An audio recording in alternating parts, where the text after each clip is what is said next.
Hi guys, this is Masha, and I wanted to show you an example of backwards planning for iGCDP team. So we will go to the spreadsheet which is called Tracking Tool Team Minimums for ISIC in Austria. Every team in ISIC in Austria will and should use it because it's nice and helpful. So let's imagine a situation, for example, Project Global Education, which is done in VEU. So let's imagine a situation that we want to do 20 realizations in this project in the middle of February. So we need 20 realizations. In iGCDP, we don't have a bad ratio from match to realization, so we need 20 matches too. How many interviews do we need to do to get 20 matches? Approximately, with the global statistics, we need 3 interviews for 1 match, so we need to do 60 interviews. How many opportunities do we need to open to match 20 people? We need to open 20 opportunities. And here's the real question. More interestingly, how many contracts do we need to sign to open those 20 opportunities? So in the specific of this project, contract is usually signed for 2 EPs or exchange participants in one school. So we need, if every school signs a contract for 2 EPs, then we need 10 contracts. Then a question, how many meetings do we need to do as a team to get those 10 contracts? Let's say that approximate ratio from a meeting to a contract is 4 meetings. So we need to do 40 meetings to get 10 contracts. Cool, great. Then how many calls do we need to do to get to those 40 meetings? Let's say that we need approximately 4 calls to get to 1 meeting. By the way, if you want to know those ratios, you better consult with your VP because reality in each LC is different and in each project is different. So you can consult with your VP what is approximate ratio from call to meeting, from meeting to contract in your LC and in your specific project. So in our imaginary situation, we have ratio of 4 calls for a meeting. So we need 100. Great, amazing, it looks amazing. So we have those 20 realizations and we said that they will come in the February, so let's put them here in the 7th week of 2016. So in this week we will have our 20 beautiful realizations. So if we want to have 20 realizations, we need to already finish matching at least 1 month before that. So somewhere in 2nd week of January, we need to finish our matching. So there will be our matching deadline. So people can arrange their visas logistically with the schools. So we will need to. So until 2nd week of January, we will need to match. We will be matching slowly, week by week, not do everything at once. So we will matches 1 week, 5 matches before that, 5 matches here, and 5 matches here. So we will be doing it slowly throughout end of December and beginning of January. By the way, here in December, also important thing to consider that there is Christmas actually, and in Christmas nothing is happening. So let's not plan any numbers for Christmas. Let's put this 5 in the week before that. Great, so here we have our matches. Let's arrange our interviews. So we said that we need to do approximately 3 interviews for 1 match. So we would need to do 15 interviews to get those 5 matches. Let's say that 5 of those interviews will come and 10 of those interviews will come here. So we arranged this 5. Okay, so for this 5, we also need to do 15 interviews. So let's add 5 interviews here. Maybe a second. So we have 5 plus 10 previously. So we have 15 interviews here, and 5 interviews fall back on this week and Christmas. Again, nothing is happening. So it goes like this, 15, and here we also do 15, and here we do 10 interviews. Amazing. So to start doing interviews, we actually need to open an opportunity. So we said that we want to open 20 opportunities.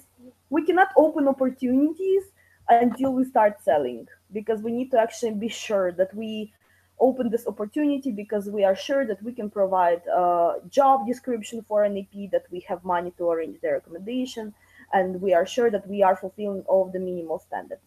So if we want to start doing interviews here, it means that we need to start opening opportunities in here. So let's say again, we will open them 5, 5, and 5 every week, except for Christmas. So let's do it like that. Great.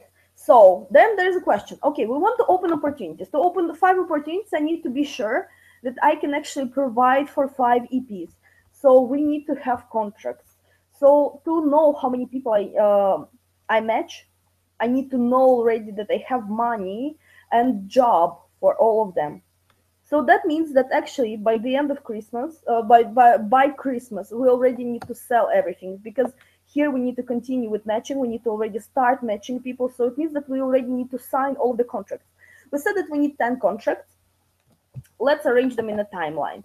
So if we want to finish by Christmas, here before Christmas, not many people are working, so it will be really, really hard to sign any contracts. So let's say that we will start signing contracts in here. So we will sign 2 this week, 2 week before that, 2 week before that, 2 week before that, and 2 again here in November. So this is our plan of contracts. Great. So then there's a question: how many meetings do we need to have and when to get those 10 contracts? So we said that we need approximately 4 meetings for 1 contract. So to sign those 2, we need to have 8 meetings here. What we do is approximate. It's a guide for you and for your team on what intensity your sales process should have, like exactly how many calls you should do.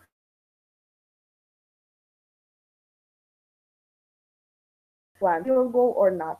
So let's arrange our meetings here like that. 8 meetings. Here again 8 meetings. Here again 8 meetings. We said we want 40. Here 8. Amazing. Great. So here we see we need to start with our 160 calls as soon as possible. So to get to those 8 meetings on the week 46, we need to start calling here. So we said that we need approximately 4 calls for 1 meeting. So it means that we need to do 4.8 calls to get to our meetings. 32. Great. So we need to do 32 calls every week as a team to get to our meetings. Of course, the number might be higher, might be lower. You never know. Consult with your VP on how many calls to plan and what is the ratio in your team. Ratio may vary from having 10 calls and getting to 1 meeting, or having 2 calls approximately and getting to 1 meeting. So it might be very different. Okay, so it's very beautiful, and right now we have our backwards planning for all throughout the whole project. So we know exactly what is the intensity of our raising process, so we achieve our goal before our deadline, which is here, as I said. Great, perfect. Now what you're going to do is split every week those KPIs between all of your team members. So let's look at week 47, for example. So we need to do 32 calls, 8 meetings, and sign 2 contracts. So let's say member number 1 likes to sell, so we will so he or she wants to do 12 calls and let's say 3 meetings, and already signed 1 contract because before that they already had some intensity in their sales. Then member number 2 will do 10 calls, 1 meeting, and now contract. Member number 3 is super enthusiastic about sales, will do 20, and let's say 4, and let's say 2. So like that, you split up those 32 between your members. I think I actually planned more, but more is even better, so you are sure that you achieve your result. So you split your calls, you split your meetings, and you split your contracts between your members like that. And what is happening afterwards is that you're actually tracking with your members at the end of the week. Okay, dear member 1, how many calls did you do? Member 1 did 13 calls. Great job, member number 1. Thank you so much for your work and over fulfilling your plan. How many meetings did you go to? Oh, I actually went to 4.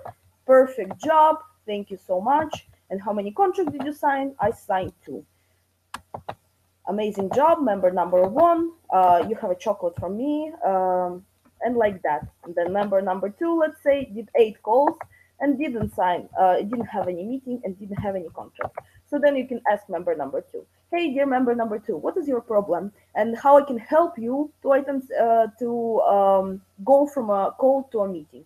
And then maybe you will figure out what is the bottleneck in the work of this member and how you can help them and support them with trainings or education or maybe your personal coaching.